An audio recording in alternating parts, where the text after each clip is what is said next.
আসসালামু আলাইকুম এভরিওয়ান। আরেকটি সকাল, ঘুম থেকে উঠেই রেডি হয়ে রান্নাঘরের দিকে যাচ্ছি, কারণ আজকে দুপুরে আমার বন্ধুর বাসায় আমার দাওয়াত।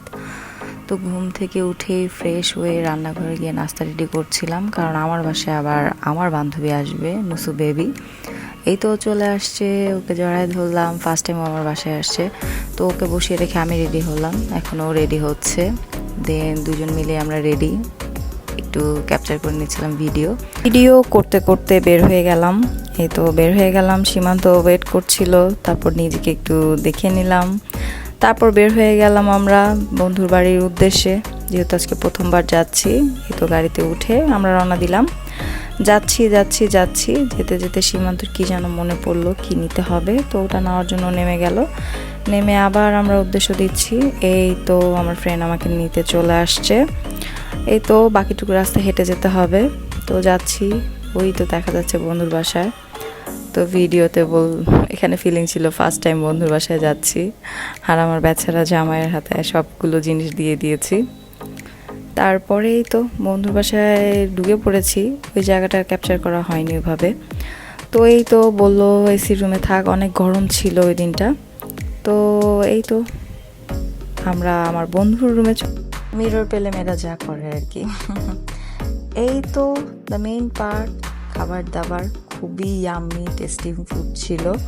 অ্যান্ড মোস্ট ভালো লাগার ব্যাপার যেটা ছিল সেটা হলো আঙ্কেল এত সুন্দর করে সব কিছু সার্ভ করছিল, যেটা কিনা খুবই খুবই ভালো লাগছিল। তারপর খাওয়া দাওয়া শেষে রুমটা ভিজিট করছিলাম। তো এখানে কিছু একটা অ্যাকোয়ারিয়াম ছিল, মাছ ছিল যেটা আমি দেখছিলাম, ফ্লাওয়ার ছিল, সেগুলো ঘুরে ঘুরে দেখতে দেখতে সীমান্তের সাথে বসে কি যেন করছিলাম। ওর রুমে যাওয়ার পর নুসু আমাদের জন্য তাল আর সফেদা ফল নিয়ে আসছে, আর আমি বলছিলাম তোর বাসায় আসছি, আর নুসু আমাদেরকে সার্ভ করে খাওয়াচ্ছে। তারপর ওকে বললাম যা কাঁঠাল নিয়ে আয়। তো আমার ফ্রেন্ড কাঁঠাল নিয়ে আসলো। তো আমরা রুমে বসে কাঁঠাল, তাল অ্যান্ড সফেদা ফল খাচ্ছিলাম। এই যে এখানে বসে আমরা আড্ডা দিচ্ছিলাম আর কি। নুসু কিছু ভিডিও ক্লিক করে নিয়েছিল আয়নায় মিরর দিয়ে। And then most interesting part, আমার ফ্রেন্ডের বারান্দার মধ্যে খুব সুন্দর সুন্দর মাছ ছিল, যেগুলো কিনা শ্যাওলার মধ্যে থাকে। তো আমার ব্যাপার হলো যে আমি এগুলো ধরবো, সবগুলো যতগুলো আছে সবগুলোকে ধরে আলাদা করব, যেটা করছিলাম আমি জালে ধরে ধরে। কি কিউট কিউট ফিশ। দেন সব কিছু শেষে ডেজার্ট পার্ট চলে আসছে, বিকালবেলা হয়ে গেছিলো। তো আমরা ডেজার্ট খাচ্ছিলাম। একটা পিচ্চিও বাসায় মেহমান হিসেবে ছিল, যে কিনা সবার কোলে এত মিশুক ছিল। সীমান্তকে পেয়ে ও কি মনে করেছে জানি না, সীমান্তর কোলে চড়ে খুব মজা করছিল।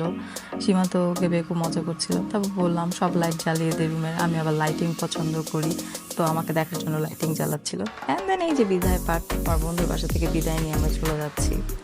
যেতে যেতে বললাম যে তোমাকে বেড়িবাঁধ দিয়ে নামিয়ে দিব, বেড়িবাঁধ দিয়ে উত্তরা চলে যাবে। তো বললাম চলো তোমাকে একটু দিয়াবাড়িটা ঘুরাই নিয়ে আসি।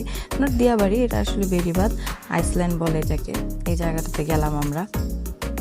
এই তো মাত্র ওখানে এন্ট্রি করছি, কি যেন বলছিল। তারপর আমরা এই জায়গাটায় বসেছিলাম, জায়গাটা খুবই সুন্দর ছিল। বসে বসে দৃশ্যটা, মানে প্রাকৃতিক দৃশ্যগুলো যে কি সুন্দর লাগছিল সেটাই দেখছিলাম। তারপর হাঁটতে হাঁটতে বললো চলো তোমাদের ভিডিও করে দিই। অ্যান্ড দেন সে দিনটি শেষ হয়ে গেল। Thank you for watching.